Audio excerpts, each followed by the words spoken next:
Future of the Veterans Affairs Department now that its secretary has stepped down. Eric Shinseki resigned on Friday amid growing calls for him to leave. So now what happens to the VA and this country's veterans? Kelly O'Donnell has been following this from the beginning. Kelly, good morning.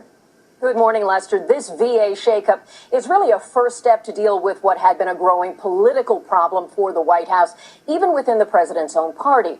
What is unclear is how this change will actually root out misconduct and bureaucratic malaise inside VA hospitals. Go ahead and fix it. For President Obama, the pressure is still on. We don't have time for distractions.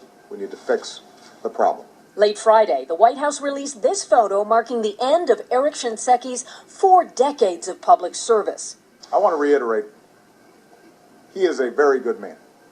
The former 4-star general's last public act was to express his regret over the VA's systemic failures that left veterans waiting for care. I extend that apology to the people whom I care most deeply about, and that's the veterans of this great country. Veterans in Phoenix, where the scandal first broke, say this change is a good first step. If we get some changes at the very top of the system, it's going to filter all the way down. They have to fix it from the inside. Just getting in the hospital is the problem. Investigators found that VA staffers intentionally falsified patient appointment records, often under pressure from their bosses, to hide long waiting times. A widespread deception.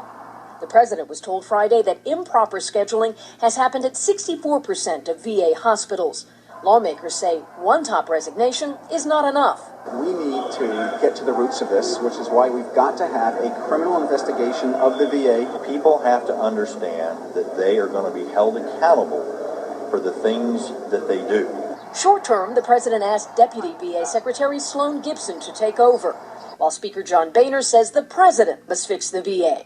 Our veterans deserve better. We'll hold the president accountable until he makes things right.